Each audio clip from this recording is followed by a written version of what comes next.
Okay, thank you for joining me today. I'm Dwayne with World Outreach West, and today's devotional is called Overlooked Blessings. And we're going to look at the birth of Christ and the wise men who came. And it's a little bit of reading and a little bit of talk, but one thing I want to point out is a couple of things it doesn't say. One, it doesn't say there's only 3 wise men.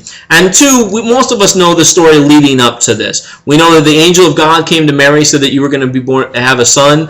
We know that Mary hadn't had relations with any man, so she didn't understand how. We know that what God explained to her was that he was going to be born of God, born of the Holy Spirit. We know that God then sent an angel to Joseph and told Joseph to go ahead and marry Mary, so that the talented people wouldn't look upon it differently. Also reassuring Joseph that Mary was carrying the Messiah. And so these are all important things because Mary rejoiced in hearing this. Joseph was obedient in hearing this. And so now what we're going to look at is we're going to look at how Jesus, or how the wise men affected this ministry. So here's what happens. And now, after Jesus was born in Bethlehem of Judea, in the days of Herod the king, behold, wise men from the east came to Jerusalem, saying, Where is he who is born the King of the Jews? For we have seen his star in the east and have come to worship him. Now when Herod heard this, he was troubled, and all of Jerusalem with him.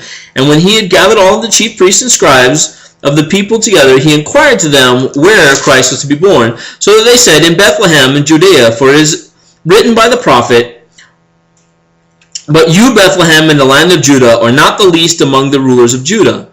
For out of you shall come a ruler, who will be shepherd my people Israel. Then Herod, when he had secretly called the wise men, determined from what time the star had appeared, and he sent them to Bethlehem and said, Go and search carefully for the young child, and when you have found him, bring back word to me, that I may come and worship him also. So when they heard the king, they departed, and behold, the star went before them, which they see in the east, till it came and stood over there where the young child was. When they saw the star, they rejoiced with exceedingly great joy. And when they had come into the house, they saw the young child with his mother Mary, and fell down and worshipped him. And when they had opened their treasures, they presented gifts to him, gold, frankincense, and myrrh. Then, being divinely warned in a dream, they departed. They should not return to Herod. They departed for their own country another way.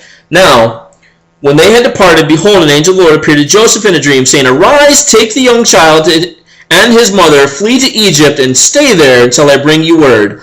Herod will seek the young child to destroy him. Now watch what happens here.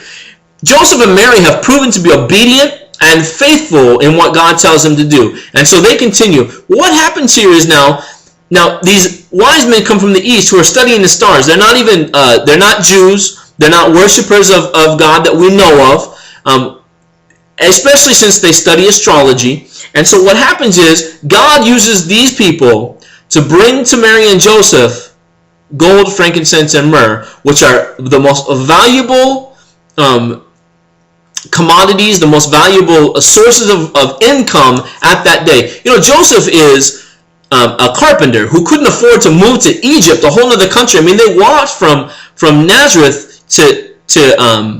They walked from their home to Jerusalem, and now they're going to have to walk to Egypt, or maybe ride. Maybe now they're able to buy some camels or some horses or something in order to get to Egypt. That's a long trip, especially right after you have with a child who may be up to 2 years old. Also watch something, you know, Jesus is a child at this point.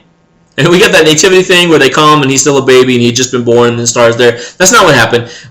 They watched the stars and they saw some things happen, and then they traveled to them, and he might be up to 2 years of age. So anywhere from a few months, maybe 6 months to 2 years, probably a little older, probably closer to 2 years. We know because he's referred to as a child and he's with his mother. And so, but anyway, traveling, imagine traveling with a 2-year-old walking from one country to another.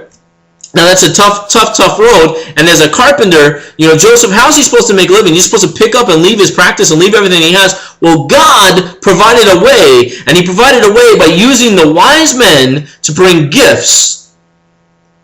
Because the wise men understood the purpose of a king. They understood the power that was in this. They understood the revelation that the whole entire universe was given in the birth of the Messiah. And they came and they gave gold, frankincense, and myrrh. And you know what? We don't know how much they gave him, but they gave him enough to move to a whole other country, to pick up their whole life and move to another country in obedience to God. But God provided the way. And so, you know what? It's not always the way you think it's going to be.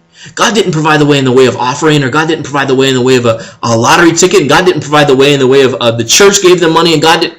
But if you're doing God's work, if you're obedient to God, God will make things happen. And when he needs you to do something, he's going to provide the resources for you to do it. So don't overlook those blessings. Sometimes we get a blessing, we want to run out, oh wow, I got this, and maybe we don't look at it as a blessing. But you got to look at your things, look at what God's providing for you, and listen to what he wants you to do with them. Because God will always make way for you to do what he'll have you to do. And don't forget that. Just remember that as you go throughout the week. I hope you have a great week. I hope you got something from this. And you know what? Until next time, God bless you.